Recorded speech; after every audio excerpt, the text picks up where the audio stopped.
बिस्मिल्लाहिर्रहमानिर्रहीम। अस्सलाम वालेकुम स्टूडेंट्स, रियाज अहमद आपको खुशामदीद कहता है। आज के इस लेक्चर में इंशाल्लाह हम डिस्कस करेंगे फार्म्स और बिजनेस ओनरशिप। जैसे कि यहाँ पे आप देख रहे हैं कि फार्म्स और बिजनेस ओनरशिप को हमने कैटेगराइज किया हुआ है 6 कैटेगरीज के अंदर। इसमें sole proprietorship, partnership, corporation, cooperative, franchises और एमएनसी है। एमएनसी से मुराद मल्टीनेशनल कॉर्पोरेशन। इंशाल्लाह अब नेक्स्ट इनको हम डिस्कस करेंगे one by one. What is sole proprietorship? A sole proprietorship is a business owned by one person। ये एक ऐसा कारोबार है जिसको ओन करता है, जिसका मालिक जस्ट एक शख्स होता है। Who is known as proprietor, और इसी को हम कहते हैं कि प्रोप्राइटर इसका मालिक है। तो the proprietor is responsible for all operation of the business. तो यही शख्स जो ओनर है, जिम्मेदार है कि हर किस्म के जितने भी बिजनेस के ऑपरेशन होंगे तो उनको ये अकेला जो संभालता है उसके लिए ये रिस्पॉन्सिबल है। And assume all risk, profit हो या लॉस हो, इस अकेले को बेयर करना पड़ता है। The proprietor is responsible for all operation of the business and assume all risk. ये वो शख्स है जो रिस्पॉन्सिबल है हर किस्म की बिजनेस एक्टिविटीज का, और अगर किसी किस्म का कोई नुकसान होता है तो उस अकेले शख्स को बेयर करना पड़ेगा। लेकिन अगर प्रॉफिट होगा तो जाहिर सी बात है ऑब्वियसली ये उसको खुद हासिल करेगा। Funds to run the business usually come from the owner's saving, friends, family और from a bank loan।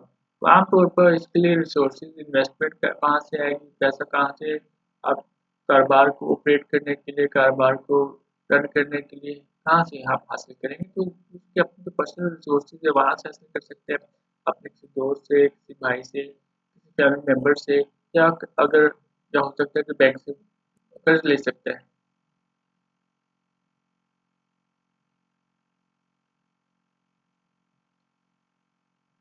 If the business prospers, the owner receives all of the profits। अगर कारोबार तरक्की करेगा तो ओनर जो भी प्रॉफिट होगा उसका अकेला मालिक है। If the business does poorly, लेकिन अगर कारोबार सही तरीके से नहीं चलता, बिजनेस को लॉस होता है, तो owner responsible for its losses, तो वो अकेला उसको बेयर करेगा। This is called unlimited liability. इसी वजह से कहा जाता है कि यहाँ पे अनलिमिटेड लायबिलिटी पाई जाती है कि इसकी जो जिम्मेदारी है वो अनलिमिटेड है। नुकसान की सूरत में इसको नुकसान बेयर करना पड़ेगा, चाहे इसकी जो पर्सनल प्रॉपर्टी है वो सेल आउट हो, जिसने अगर बैंक से कर्ज लिया हुआ है, किसी अपने फ्रेंड से पैसा पकड़ा हुआ है, तो जिस शख्स से भी इसने पैसा पकड़ा हुआ है, मार्केट से उसने माल उठाया हुआ है, तो जहाँ से भी उसने अमाउंट ली हुई है नुकसान की सूरत में, ये शख्स इसकी रिस्पॉन्सिबिलिटी है कि वो फर्द वाहिद है, तो इसी शख्स की रिस्पॉन्सिबिलिटी है कि जो नुकसान होगा उसको पूरा करेगा। इसलिए कहा जा रहा है कि यहाँ पे जिसकी लाइबिलिटी वो अनलिमिटेड है। ये एक तरह का इसका लॉस है, तो हम कह सकते हैं कि ये एक तरह की इसका एक ड्रॉबैक है, डिसएडवांटेज है इस बिजनेस का, कि आपको अगर कोई नुकसान होगा तो आप अकेले को बेयर करना पड़ेगा।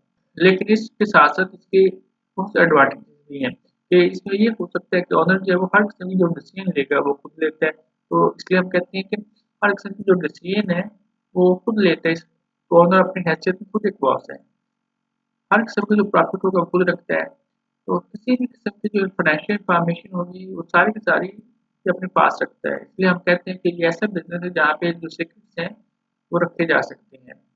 तो इस किस्म का बिजनेस को स्टार्ट करना और इसको क्लोज करना बहुत आसान है। जब आप चाहें इसको ओपन कर लें, जब चाहें आपको आप इसको क्लोज कर लें, आप इसके लिए किसी को जवाब देने का पाबंद नहीं है। तो इसके साथ साथ इसके कुछ डिसएडवांटेजेस भी हैं। तो ओनर जो रिस्पॉन्सिबल होगा हर किस्म के डेट्स के लिए। इसी तरह से जो भी कॉस्ट होगी, जो भी टाइम है, जो भी कमिटमेंट उसने किसी से की है तो उसको पूरा करने के लिए खुद रिस्पॉन्सिबल है। और सम टाइम इस किस्म के बिजनेस में बड़ा मुश्किल है कि आप के लिए फंडिंग जनरेट करना। अगर आप बिजनेस को एक्सपेंड करना चाह रहे हैं तो आपके लिए रिसोर्सेज को हासिल करना मुश्किल हो जाता है। नेक्स्ट हमारे पास है partnership. Partnership refers to a type of business in which two or more individuals share the costs and responsibilities of owning and operating it। तो ये ऐसा बिजनेस है जिसको दो या दो से ज़्यादा लोग ओन करते हैं और आपस में शेयर करते हैं उसकी हर किस्म की रिस्पॉन्सिबिलिटीज़ को। वो इसको ऑपरेट भी वो खुद करते हैं, तो इसको ऑपरेट करने के लिए मिलकर ऑपरेट कर सकते हैं या उसमें से कोई एक शख्स भी ऑपरेट कर सकता है। The terms of the partnership are recorded in partnership agreement. Partnership का जब एग्रीमेंट किया जाता है, जब पार्टनर्स कारोबार को ओपन करते हैं तो उससे पहले वो एग्रीमेंट साइन करते हैं। एग्रीमेंट ज़रूरी है कि रिटन फॉर्म में होता है, क्योंकि अगर रिटन फॉर्म में होगा तो कल को जो आपस के जो आपस के डिस्प्यूट्स हैं उनको सेटल किया जा सकता है। The most common form of partnership is general partnership. General partnership है जिसमें जो रिस्पॉन्सिबिलिटी है, जो लायबिलिटी है, आपकी अनलिमिटेड होती है। When two individuals form a limited partnership, the partners are only responsible for the funds they both invested in the initial business. This is called limited liability. तो इसके एक और फॉर्म भी है जिसको कहा जाता है लिमिटेड लायबिलिटी या limited liability partnership. Limited partnership Pakistan में नहीं होती, हमारे यहाँ पाकिस्तान के अंदर जनरल पार्टनरशिप पाई जाती है। लिमिटेड पार्टनरशिप का कॉन्सेप्ट हमारे यहाँ नहीं है। लिमिटेड पार्टनरशिप में क्या होता है कि इसमें जो इंडिविजुअल ने जितनी इन्वेस्टमेंट की है, जितना पैसा लगाया है, तो अगर कोई नुकसान होता है तो उनकी जो लायबिलिटी है उसी इन्वेस्टमेंट की हद तक है। अब हम इसके कुछ एडवांटेज को डिस्कस करते हैं। पार्टनर्स को बेसिकली यहाँ पे कहा जाता है कि ये इस बिजनेस को ओन करते हैं, इसलिए इनको कहा जाता है ये को ओनर्स हैं। इसके साथ साथ जितनी भी रिस्पॉन्सिबिलिटीज होंगी वो उसको शेयर करेंगे। अगर किसी किस्म का कोई नुकसान होगा तो उस नुकसान को भी ये मिलकर बेयर करेंगे, बर्दाश्त करेंगे। हर किस्म की कमिटमेंट, लॉस और अगर किसी किस्म का कोई प्रॉफिट होता है तो वो उसको आपस में शेयर करते हैं। लेकिन इसके साथ साथ इसके कुछ डिसएडवांटेजेस भी हैं। यहाँ पे जो लायबिलिटी है जनरल पार्टनरशिप के अंदर वो अनलिमिटेड होती है। इसी तरह से यहाँ पे ये एक यूजली पार्टनरशिप के अंदर कॉन्फ्लिक्ट बहुत ज़्यादा होते हैं, झगड़े बहुत ज़्यादा हो जाते हैं। पार्टनर्स का एक दूसरे को ट्रस्ट डेफिसिट होता है, यहाँ पे पार्टनर एक दूसरे को ट्रस्ट नहीं करते। प्रॉफिट्स जो है वो यहाँ पे तो शेयर किए जाते हैं। पार्टनर जितने ज़्यादा होंगे प्रॉफिट जो है वो उतना ज़्यादा डिस्ट्रीब्यूट हो जाएगा। सिंगल ओनर के अंदर इसका बेनिफिट है कि ओनर ने इन्वेस्टमेंट के लिए पैसा लगाया तो उसको खुद ही, तो जो भी प्रॉफिट होगा उसको खुद ही वो अर्न करता है। जो भी प्रॉफिट होगा उसको खुद ही अपने पास रखता है। और पार्टनरशिप के अंदर अगर बिजनेस को आप क्लोज करना चाहें तो मुश्किल होता है as compare to single owner. यहाँ पे मुश्किल है, मेंबर सारे के सारे अगर रजामंद होंगे पार्टनर तो देन आप कारोबार को, बिजनेस को क्लोज कर सकते हैं। या बिजनेस को अगर चेंज करना है तो उसको चेंज किया जा सकता है with the consent of all other parties. जितने भी हमारे मेंबर्स होंगे, जितने भी हमारे बाकी साथी हैं, उनकी रजामंदी के साथ ही आप कारोबार क्लोज कर सकते हैं। नेक्स्ट हमारे पास है कारपोरेशन या कंपनी। कारपोरेशन की ये खूबी है, सिंगल ओनर की तरह या पार्टनरशिप की तरह ओनर यहाँ पे रिस्पॉन्सिबल नहीं होते। तो ये बल्कि यहाँ पे जो पार्टनर, बल्कि यहाँ पे कारपोरेशन या कंपनी, इसका एक अपना एक लीगल स्टेटस है, इसके अपने राइट्स, इसके अपने प्रिविलेजेस हैं, इसकी अपनी लाइबिलिटीज हैं। कानून की नज़र में ये खुद एक आर्टिफिशियल पर्सन है। तो जिस तरह से एक पर्सन जो है वो गुड्स को बाय करता है, अपने नेम के ऊपर प्रॉपर्टी को परचेज करता है, सेल करता है, उसके ऊपर सू हो सकता है, वो दूसरों को सू कर सकता है। तो इसी तरह से जो कंपनी या कारपोरेशन है, ये भी चूंकि एक लीगल पर्सन है तो ये भी खुद अपनी नेम से प्रॉपर्टी को ओन करती हैं, अपने नेम से बिजनेस को रन करती हैं, अपने नेम से जो है वो प्रॉपर्टी परचेज करती हैं, सेल करती हैं। इनके ऊपर सू हो सकता है, ये दूसरों को सू कर सकती हैं। तो इसलिए कहा जाता है कि ये एक लीगल पर्सन है। तो corporation can be small such as one person. Corporation small level पे भी हो सकती है, स्मॉल स्केल पे भी हो सकती है, जैसे पाकिस्तान के अंदर सिंगल मेंबर कंपनी का कॉन्सेप्ट है।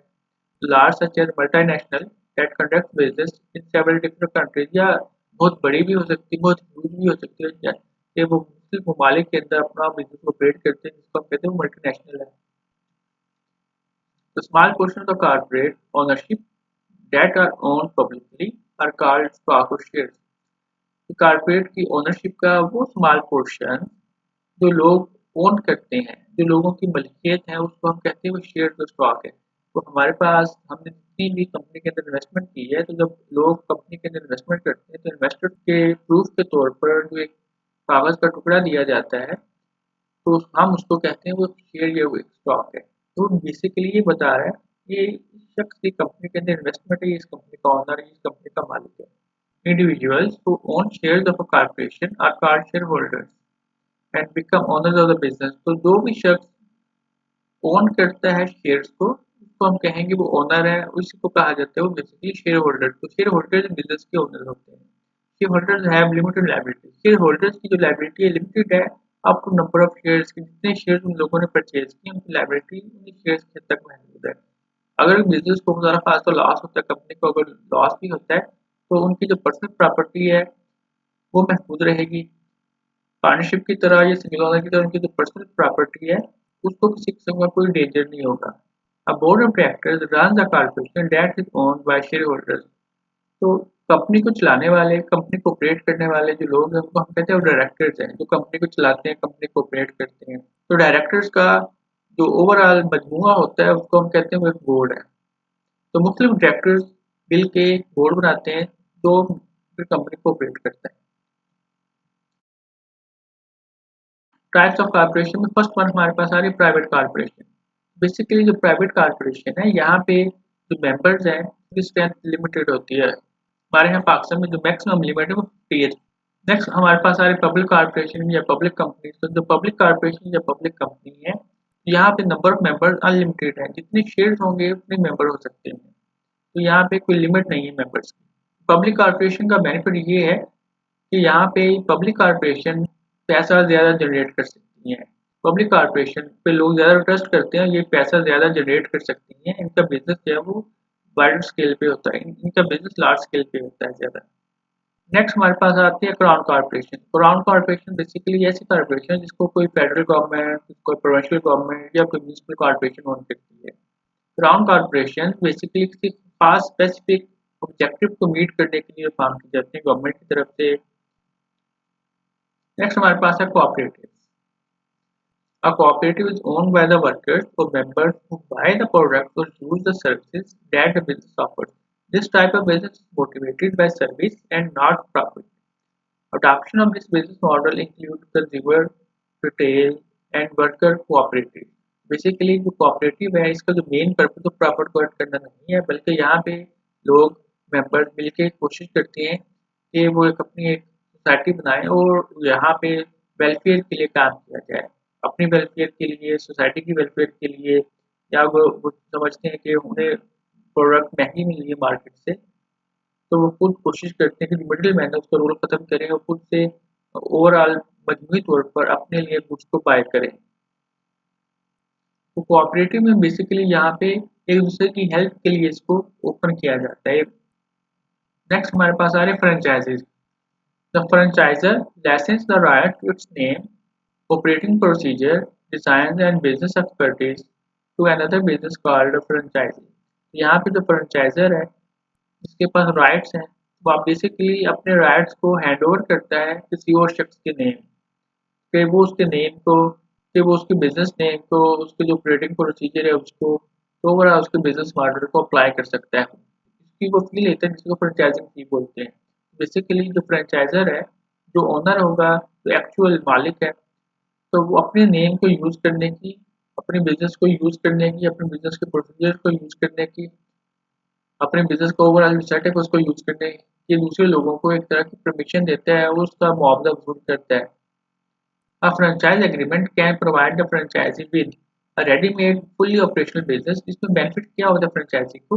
फ्रेंचाइजी बेसिकली उसको खुद मेहनत नहीं करनी पड़ती, एक रेडीमेड बिजनेस, बना बनाया बिजनेस उसको मिल जाता है। एक फुल्ली ऑपरेटेड बिजनेस है जिसकी मार्केट के अंदर एक वर्थ है, मार्केट के अंदर उसकी एक गुडविल है, मार्केट के अंदर एक रिव्यूट है।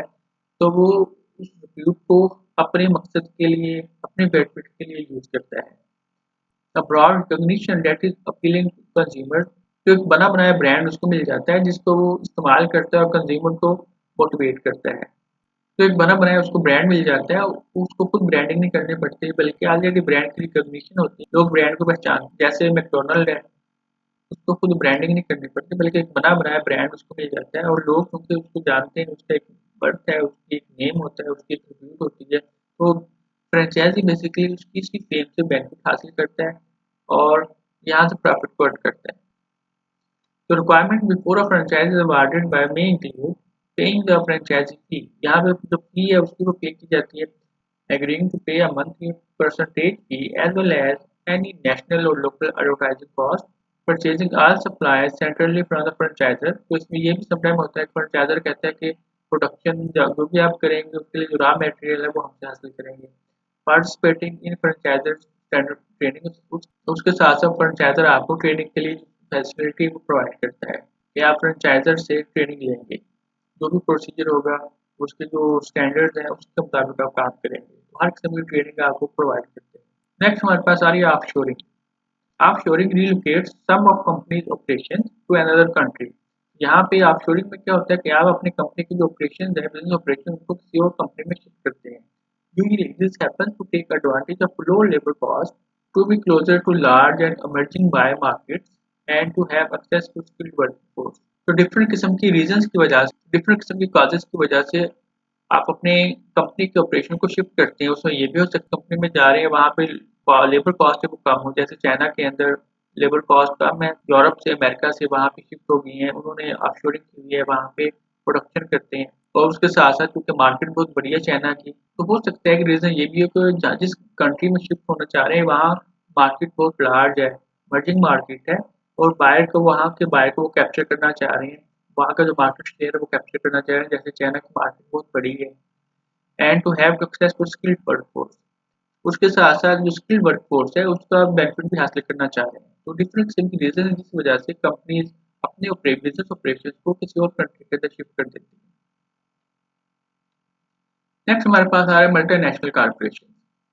So a business enterprise that conducts business in another country or several different countries is multinational corporation. तो ऐसा कारोबार, ऐसी बिजनेस एंटरप्राइज, ऐसी कारपोरेशन अपने बिजनेस को किसी दूसरे कंट्री या डिफरेंट किस्म के कंट्रीज के अंदर अगर शिफ्ट करती है तो उसको हम कहते हैं वो मल्टीनेशनल है। डिफरेंट जगह पे जाके डिफरेंट कंट्रीज के अंदर जाके इन्वेस्टमेंट किए, वहाँ पे बिजनेस यूनिट्स उसने अपने ऊपर किए, तो हम कहेंगे कि डिफरेंट जगह पे ऑपरेट कर रही है।